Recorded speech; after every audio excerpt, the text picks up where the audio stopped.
बहुत शुक्रिया नाना भाव ने हमारे सामने बहुत ही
देश की राजनीति की हर खबर सबसे पहले पाने के लिए सब्सक्राइब करें देश बेल आइकॉन को जरूर दबाएं। मैं सबसे पहले आप सभी को मैं बहुत बहुत धन्यवाद देना चाहता हूं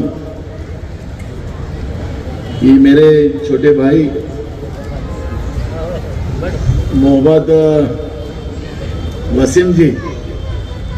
वसीम के साथ एक नाम अगर जोड़ दिया तो हसीन भी है।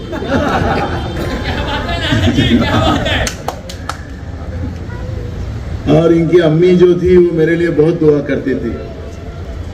मैं जब भी जाता था इनके घर तो अम्मी हमेशा आप मेरे बेटे हो।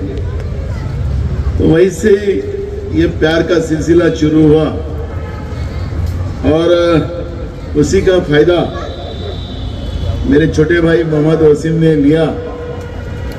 और उन्हें जब भी वो बोलते कि मुझे आपका एक प्रोग्राम चाहिए, मेरे को एक शाम चाहिए। और हमारे राज्य की अगर बात करते हैं तो हमारा राज्य जिस तरह से 2014 से 19 और 2019 से 2024 जो कोरोना का समय अगर छोड़ दिया तो हमारे राज्य को बर्बाद करने का काम सत्ता में बैठे हुए लोगों ने किया है। बेरोजगारी है, किसानों का इशू है, महंगाई है, भ्रष्टाचार है, प्रशासन की तानाशाही है। इस सभी व्यवस्था से अपने महाराष्ट्र को बचाने का काम हम सब लोगों को करना पड़ेगा। तो उस समय में अगर थोड़ा समय का कम ज्यादा हुआ तो मैं आप सब लोगों के सामने कहता हूं कि हमें माफ करना उस समय में, लेकिन हम समय निकालने की कोशिश करेंगे।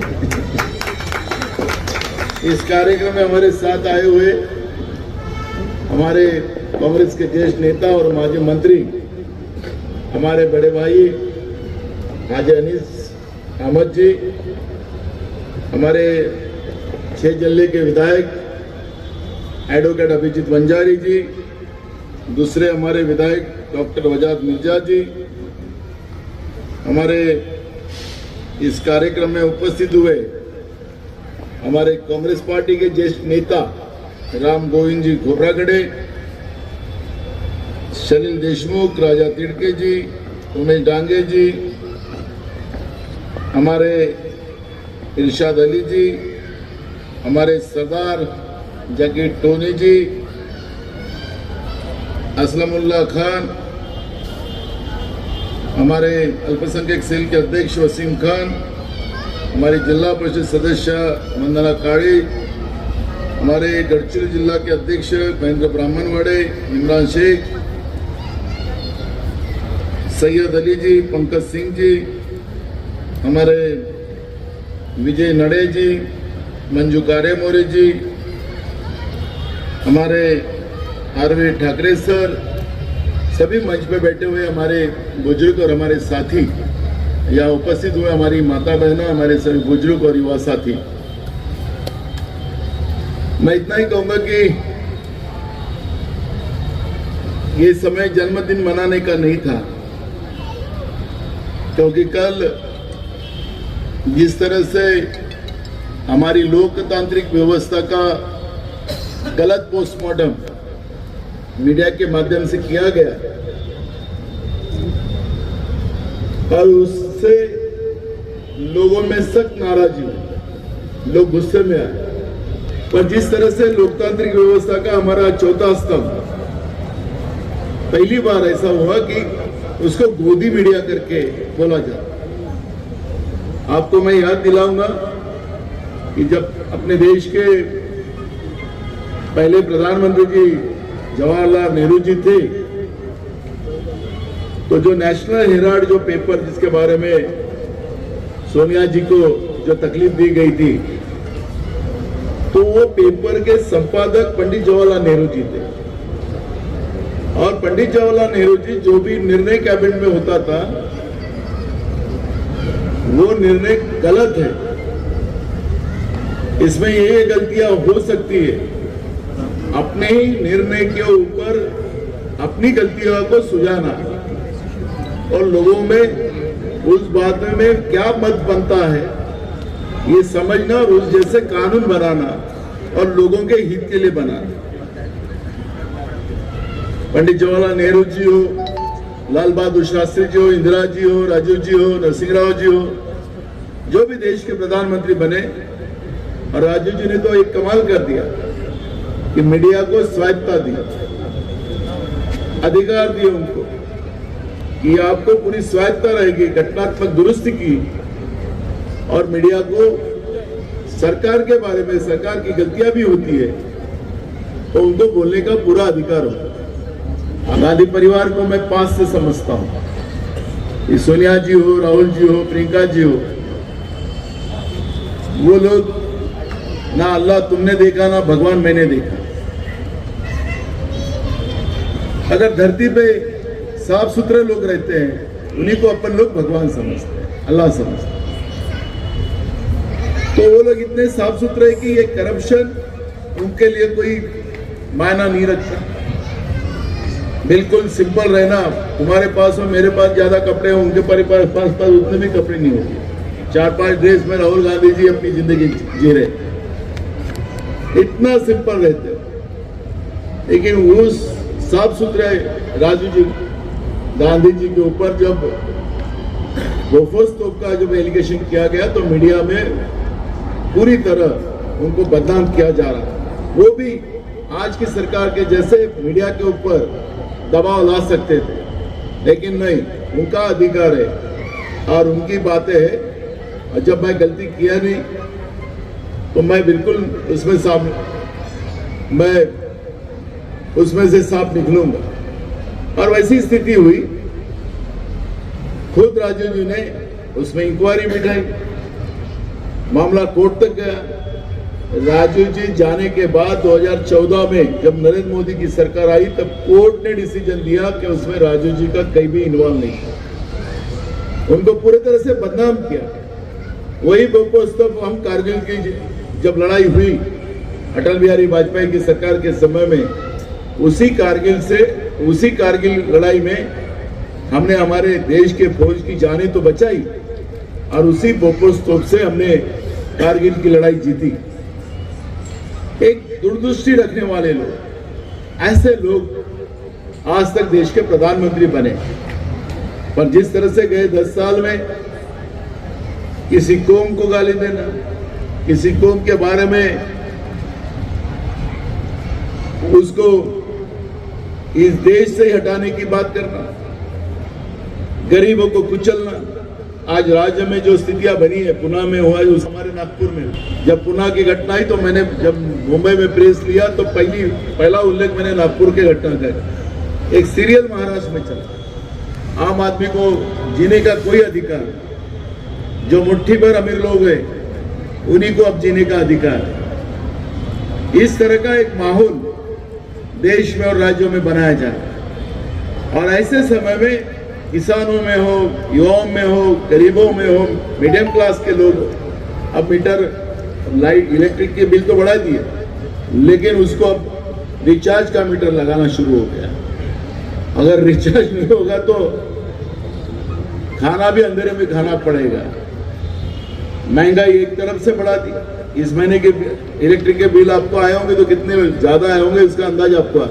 हर चीज में महंगा, लोगों का जीना हराम हुआ। और लोगों ने कुछ ये चुनाव को राहुल जी ने जो गारंटी दी उसी आधार पर कि देश को एक ही आदमी आगे ले जा सकता है, राहुल जी, और इंडिया आघाड़ी को मुखिया राहुल जी बन सकते हैं। और उसी आधार पर देश में सभी तरह, जैसे अभी अनिस भाई ने बताया कि हिमाचल से वो आए, महाराष्ट्र में भी हर जगह अनिस भाई घूमे और मैंने देखा कि लोग खुद ब खुद महाराष्ट्र में महाविकास आघाड़ी और देश में इंडिया आघाड़ी को चुना के लाने में लोगों की खुद की इच्छा थी। लेकिन अब एग्जिट पोल ऐसा दिखाता है कि नागपुर में भी हम चुनाव हार रहे हैं, हम रामटेक में भी हार रहे हैं, हम भंडारा में भी हार रहे हैं, हम एक चंद्रपुर जीत रहे हैं, अमरावती हार रहे हैं, अकोला हार रहे हैं, सब जगह में हार रहे हैं, ऐसा दिखा है। लेकिन जब लोगों की भावना, लोगों की बात है, जो हमने सर्वे किया उसमें हर जगह कांग्रेस 16 जगह पे महाराष्ट्र में चुन के आने का लोगों के मानस में है और 16 जगह कांग्रेस जीत के आ रही है। 17 सीटें हमने लड़ी थी, 17 में से 16 जगह में कांग्रेस जीत के आ रही है, ऐसा माहौल। और महाराष्ट्र में 38 से 40 सीटें ये महाविकास आघाड़ी की चुन के आएंगी, इस तरह का माहौल। और एग्जिट पोल हमारा चौथा स्तंभ जिस तरह से गोदी मीडिया बना तो लोगों को एकदम विशु को डाइवर्ट करने का जो माहौल बनाया गया, तो इसलिए मैं अब वसीम भाई को हमने पहले ही बोल दिया था कि हम आएंगे, अगर मैं नहीं आता तो ये नाराज हो जाते, आप लोग भी नाराज हो जाते कि अभी रिजल्ट आने के पहले ही नाना बहुत बड़ा आदमी हो गया, हमारे इसमें आए नहीं। लेकिन मुझे इतना ही कहना है कि हमें हिम्मत रखना है। अंधेरे के बाद उजाला होता ही है और उजाला बिल्कुल आएगा। 4 तारीख को जो सपना हम सब लोगों ने देखा है उसको हमने पूरा करने का जो मानस बनाया था उसमें हम बिल्कुल सक्सेस होंगे। और मुझे लगता है कि 4 जून को जो रिजल्ट आएंगे वो रिजल्ट हमारे इंडिया आघाड़ी के बाजू में होंगे और देश का प्रधानमंत्री हमारे सबके लाडले नेता राहुल गांधी बनेंगे। यही मैं बात यहाँ पे रखना चाहता हूँ। और मैंने सोच लिया वसीम भाई कि अगर 4 तारीख का रिजल्ट अगर जनभावना के आधार पे नहीं हुआ तो 5 तारीख का जन्मदिन मनाने का कोई कारण नहीं। और आप सब लोगों को मैं बताना चाहूँगा कि 5 तारीख ये पर्यावरण दिन है, जागतिक पर्यावरण दिन। जागतिक पर्यावरण दिन का, क्योंकि अब देश में पर्यावरण की स्थिति बदल गई। अपना नागपुर एक जमाने में हरा भरा नागपुर था और आज अपना नागपुर पूरा उजड़ा हुआ नागपुर है। हमारे नागपुर में टेम्परेचर इतना बढ़ा दिया, पूरे झाड़ कटवा दिया डेवलपमेंट के नाम से। सीमेंट की फैक्ट्री उनकी है कि किसके पता नहीं। उन्होंने कहा कि 80 साल रोड चलेंगे, अब 2 साल में रोड उनकी है कि किसके पता नहीं। उन्होंने कहा कि 80 साल रोड चलेंगे, अब 2 साल में रोड उखड़ना चालू। नागपुर में एक बारिश आई कि लोगों के घर में पानी घुस जाता। हमारे नागपुर को विकास के नाम से बर्बाद करने का काम किया और टेम्परेचर अलग बढ़ा दिया। ठीक है, जो भी बातें हैं, 4 तारीख का रिजल्ट, ये हमने जिस मकसद से वोट मारा था उसमें हम सफल हो। इंडिया आघाड़ी की सरकार देश में आए और आप सब लोगों ने प्रेयर भी करना है, दुआ भी करना है। और मुझे लगता है कि आपकी प्रेयर और आपकी दुआ ये व्यर्थ ना जाएगी। ऊपर वाला भी है, इतना भी पाप करने वाले लोग होंगे लेकिन ऊपर वाला उनको सबक देगा। और 4 तारीख को देश की सरकार बदलने का जो हमारा मकसद था वो पूरा होगा। इतना ही मैं कहूँगा। वसीम भाई को इतना ही कहूँगा कि ये समय नहीं था, ये क्योंकि लड़ाई का समय है। ये युद्ध जिस तरह से आज़ादी की लड़ाई हमने लड़ी थी, वही लड़ाई हम हम आजाद हिंदुस्तान में लड़ रहे हैं, और आजाद हिंदुस्तान में इसलिए लड़ रहे हैं कि हमारा हिंदुस्तान ही खतरे में लाने का काम सत्ता में बैठने वाले लोगों ने करके रखा है। और इसलिए ये खुशी का समय नहीं है, ये हमारा देश बचेगा, हमारा देश का संविधान बचेगा, तब हमारे लिए सबके लिए खुशी है। और आज महाराष्ट्र में ऐसी परिस्थितियां हैं कि 75 एरिया में 75% एरिया में पूरा सूखा पड़ा हुआ। अभी महाराष्ट्र में कांग्रेस कमेटी के माध्यम से हम लोगों ने 6 कमेटियां बनाई। मैं खुद मराठवाड़ा में था, किसानों की पूरी फसलें बर्बाद हो गई, एक महीना पीने का पानी नहीं मिलता, जानवरों को चारा नहीं, लोगों का जीना हराम हो गया है। और ऐसे परिस्थिति में हम लोग खुशियां मनाएं, ये भी अच्छी बात नहीं है। और मैं इसलिए वसीम भाई और आप सबके खुशी के लिए यहाँ पर आया हूँ। और ये समय हमारी व्यक्तिगत खुशी मनाने का नहीं, हम सबकी खुशियाँ होगी, वहाँ हमारी खुशियाँ होना चाहिए। इतना ही मैं यहाँ पे कहता हूँ। मैं पुनः आप सब लोगों को बहुत बहुत धन्यवाद देता हूँ और मेरे 2 शब्द पूरे करता हूँ। धन्यवाद।